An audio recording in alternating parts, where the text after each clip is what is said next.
খাইছি খাইছে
Now let's review it fastly and then we'll continue further.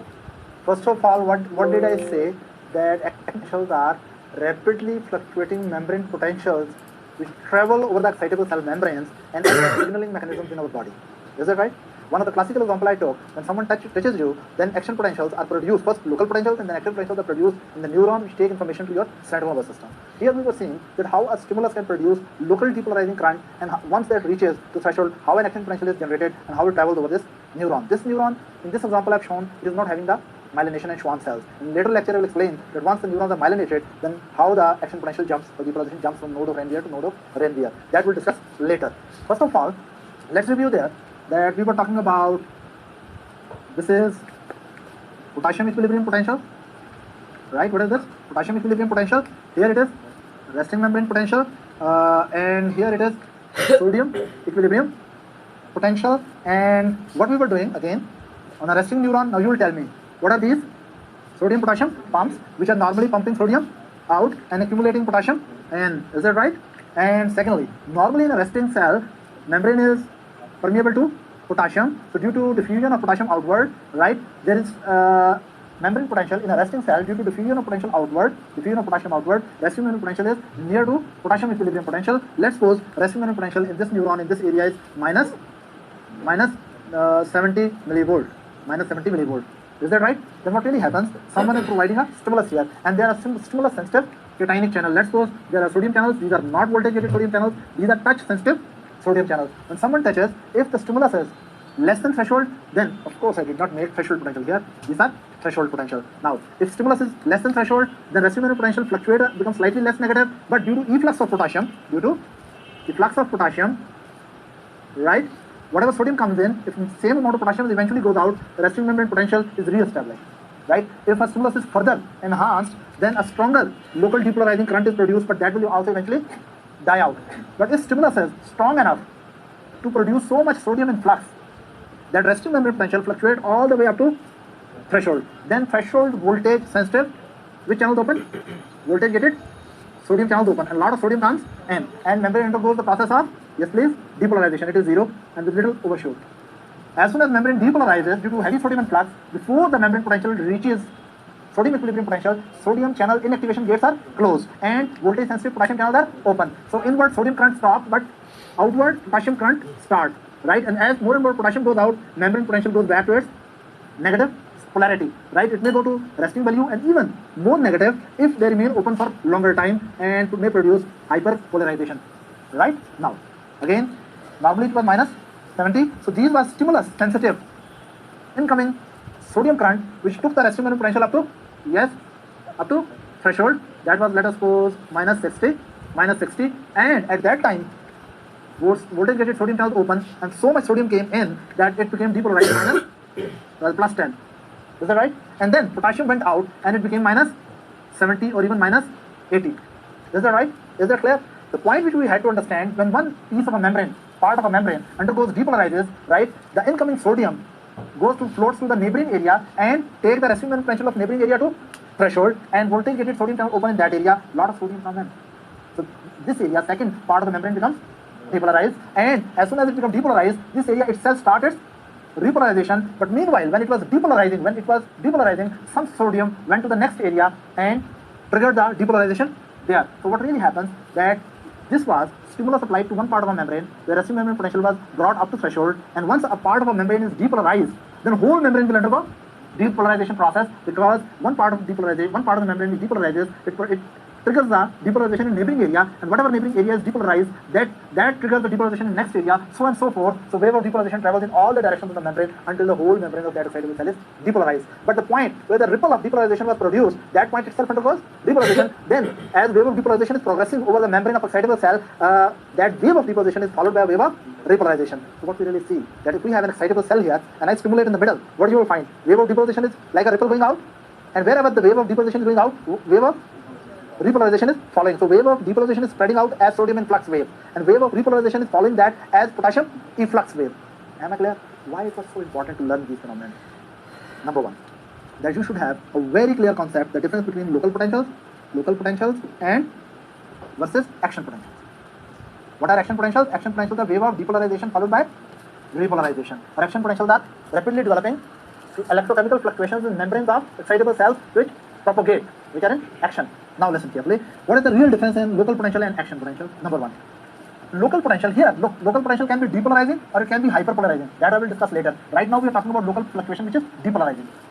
Local potential, number one, is, yes, what is the special thing? Number one, it's a very small fluctuation. What is it? It's a small fluctuation, and local potential does not travel. So it is non-propagating. What is it? Non-propagating.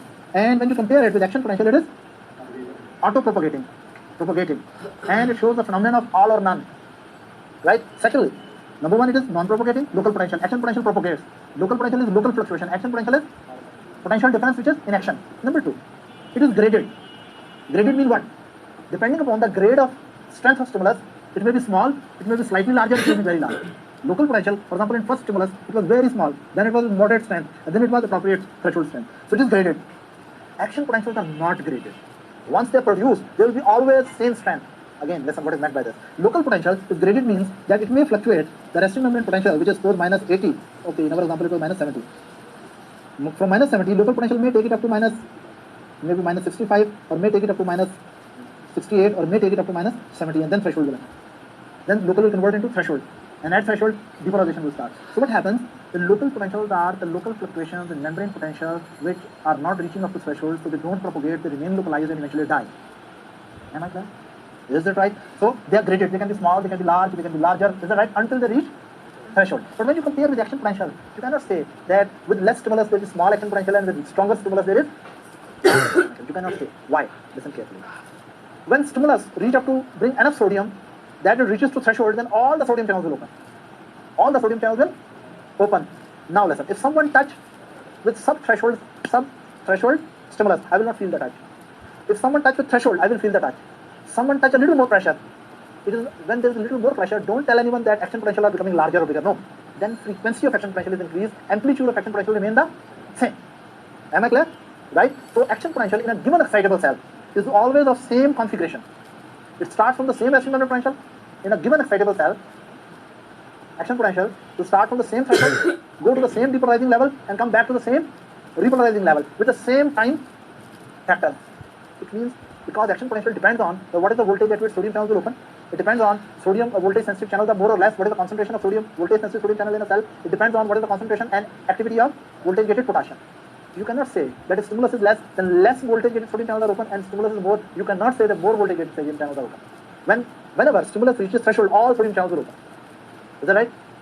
Due to this reason, action potential in a given cell will be always identical. For example, if this is a neuron, right? Okay.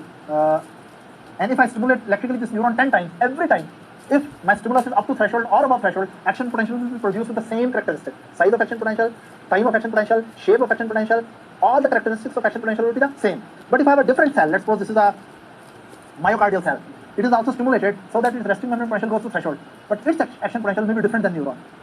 Myocardial cell action potential may be different than neuron. Its configuration may be different because its channels may be different. But whenever you produce action potential in neuron, right, that will be absolutely identical. And when you produce 10 different action potential at different time in this myocardial cell, all of them will be identical. It means action potential in a given excitable cell is always stereotypical. Action potential produced in a given excitable cell will be always stereotypical. What does it mean?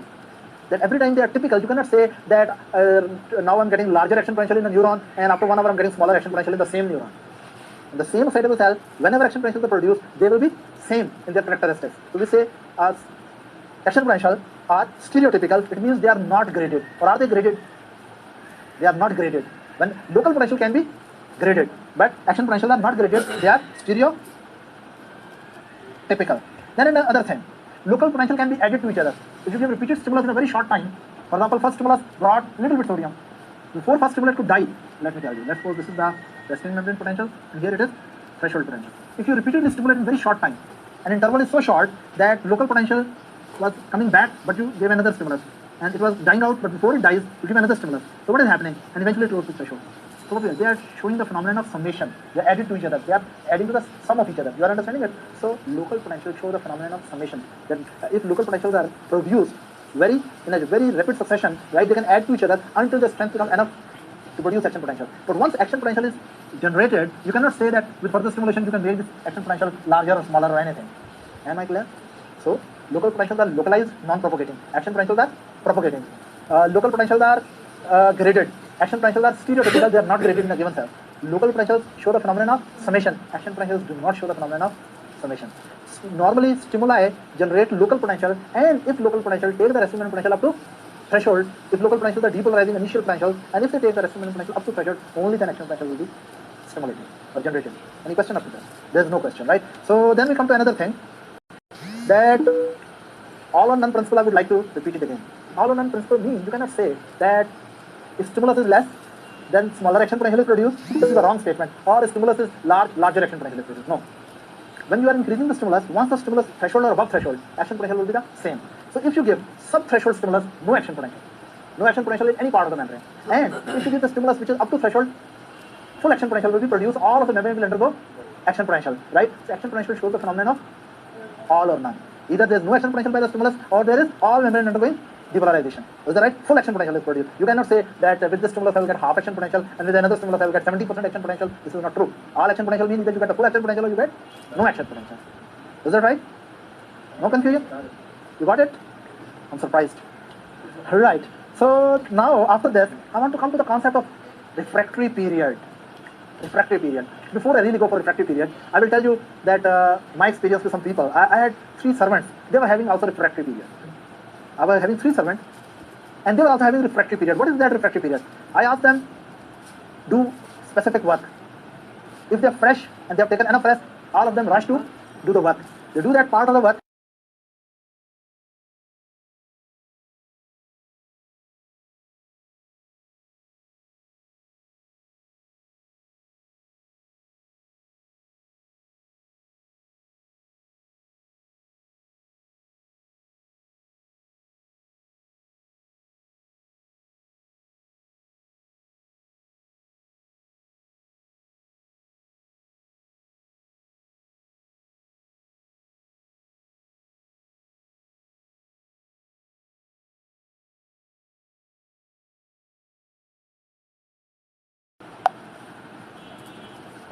I'm asking them to do more. They refuse. They have to complete the talk about those time. Now, absolutely deaf to my or it also has some phenomenal. Okay, this was the sodium channel at this stage. And they were in resting state. This is like my employee which is resting, right? So it is having what? Inactivation gate open and activation gate closed. During this phase, what is happening? Okay, this was the sodium channel at this stage. With its am I clear? Now what is happening to the sodium channel at this stage?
activation gate is open and inactivation is yet not closed. And what is happening to sodium channels at this phase?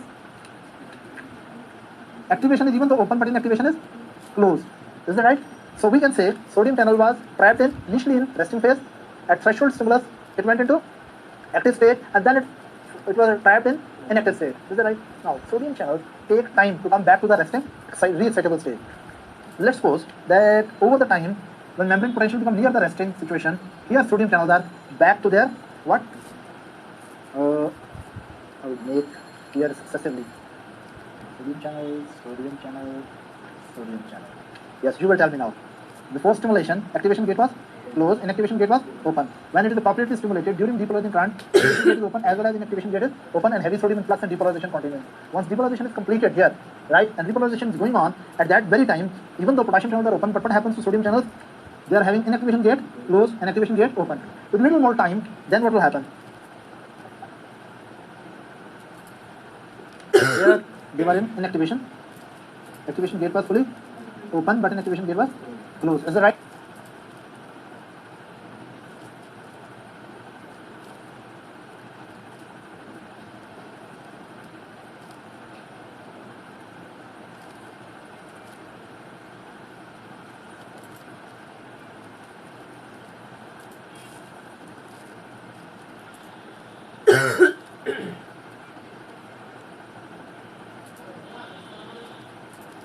Eventually, they go back to the situation. What happens? This flips back and this open up. And now they are ready to take the next order. Is that right?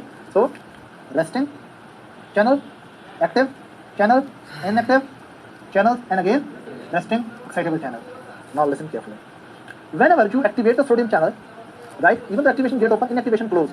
When channel is in this configuration, we say it is trapped into inactive state.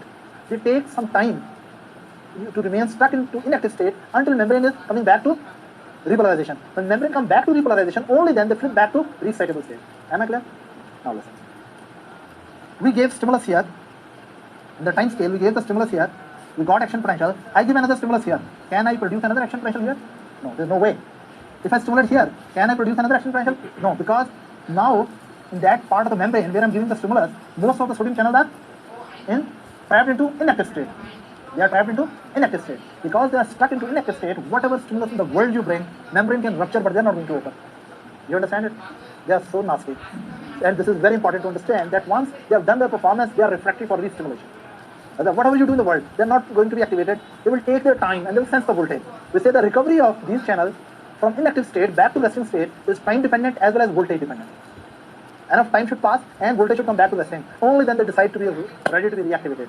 Am I clear? So it means to make the membrane re-excitable, we have to get most of the sodium channels from inactive state back to the resting state. From inactive state to get them back to the active resting state, we have to wait for time-wise as well as voltage-wise membrane should get repolarized. So we say during this time, for example, this time starts from here, when these channels open, and channels recover, okay. From here, first we activated for short time, and after that, now what is this time? Inactive state.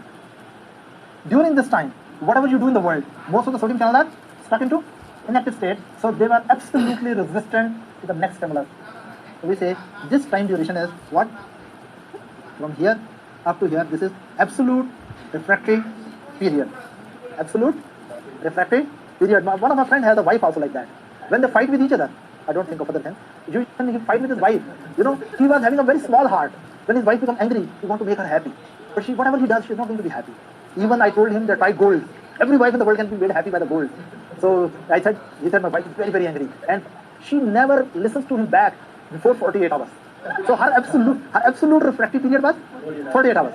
And one day I asked him, you take some piece of gold and you can break this refractory period. But unfortunately, she was in absolute refractory period. He took the gold, she looked at the gold, he said, what a bad piece you have brought. Put in her bag, and she said, you're stupid, I don't want to talk to you. So next time, be careful, your boys. When you have trouble with your girlfriend or with your wife, wait until she comes out of absolute refractory period. Right? And don't worry, during that she is refractory to everyone in the world. Is that right? Don't worry at all. But once she comes out of absolute refractory period, then if you do unusual special type of promises like, which promises? Which you are not going to fulfill anyway, but you make special promises and special, very good talk, and you tell her you are the most beautiful